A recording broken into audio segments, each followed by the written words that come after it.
Hey there folks, it's me TheTacticalBrit, and today I want to talk about the state of Warzone. This is a video I kind of just wanted to make today. I just had 4 or 5 games with Westy, Jack, and Stod, who you're seeing in the gameplay in this video today, which by the way won't really be heavily edited, just because why not, it's just us chatting. And the state of Warzone, honestly, is not in a good way at the moment, and I want to talk about why, and I want to talk about what can be done to alleviate this problem.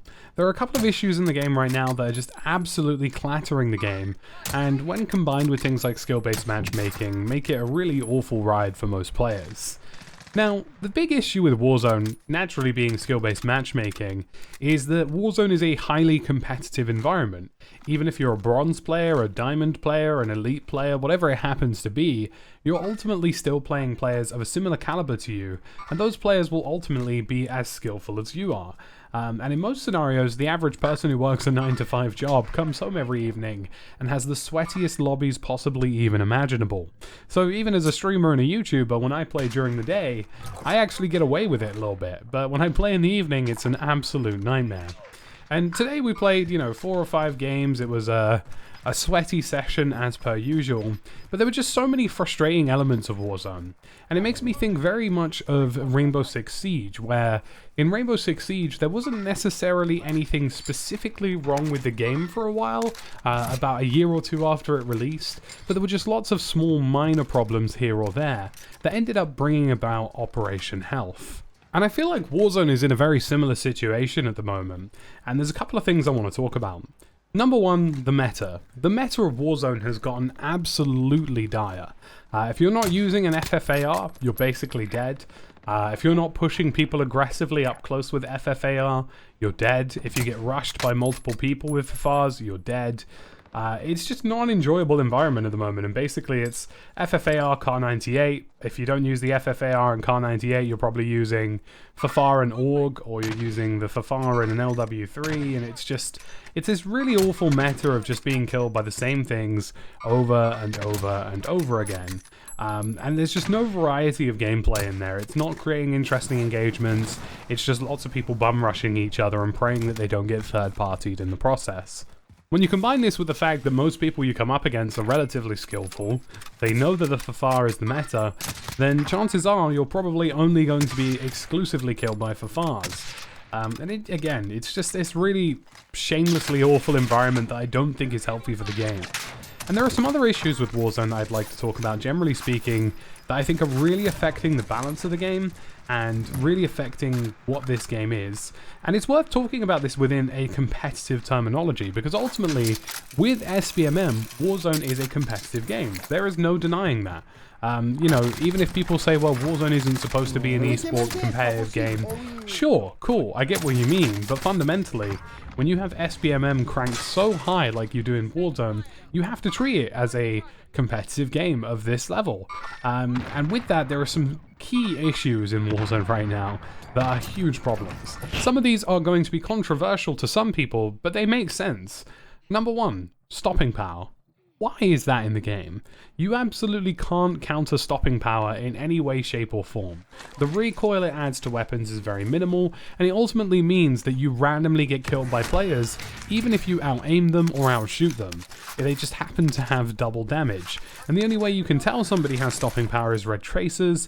There's no way to counter it, there's no way to deal with it. It's just something that shouldn't be in the game. Number 2, dead silence. Call of Duty Warzone already has terrible audio. Dead silence being included in the game is a bit of a joke, really. There's too much dead silence in the game at the moment, and the fact that it comes so frequently is a huge issue. I think either making this something extremely rare, or making it something that isn't in the game at all is the only solution to what is otherwise a really frustrating situation in Warzone regarding audio. Why should somebody be able to push me in a position with a dead silence? It just doesn't make sense in my opinion, and I think dead silence is a detrimental part of the game because, again, dead silence cannot be countered by anything in Warzone. Next up is stun grenades. Stun grenades in Warzone are just broken. Stun grenades should not be in Warzone. I don't mind flashbang grenades because flashbang grenades do not stop or hinder your ability to shoot back, but they do obscure your vision and audio, which makes sense, that's fine, it's a perfectly reasonable strategy. The issue, however, is that stun grenades make it physically impossible for you to turn and respond to a target. I understand that this is necessary to push some buildings and play relatively aggressively, but at the same time it means that most players lose gun battles just because they happen to be in the radius of a stun grenade. Even if you're facing away from a stun grenade, there's a chance that you can still get stunned. There is very little to do to counter a stun grenade.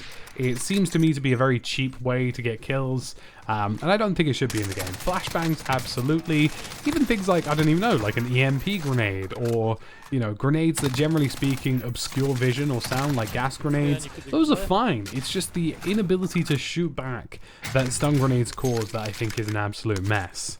And finally, self-revives. I don't even think self-revives should be out of the game. I think they should be in the game. They're an interesting feature that make for interesting gunfights.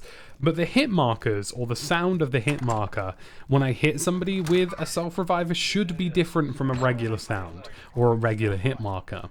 There is no way to tell if somebody has a self-res, which means that there's no way for you to methodically calculate whether or not you should finish a kill, which means that gunfights don't end up being interesting, and gunfights don't end up being fair and balanced. It's just lots of people thirsting each other because they simply have no other option. It would massively reduce the thirsting issue in Warzone at the moment, and it would also make for more strategic and more methodical gameplay.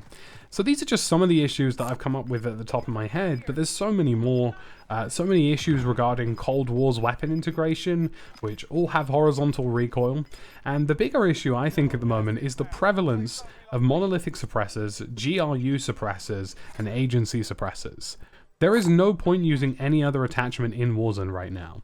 If you use an agency, mono, or GRU suppressor, you're absolutely fine. It gives you velocity, and it gives you sound suppression, but you literally have no penalty. So if you don't use a mono suppressor on every single gun, it's a waste of time. That shouldn't be the case. If there's going to be true variety of gameplay, monolithic suppressors shouldn't exist. You should have to sacrifice certain things in order to achieve certain builds. And even if that does mean sound suppression, then that would be part of it. Imagine if you wanted maximum bullet velocity, you wouldn't have sound suppression.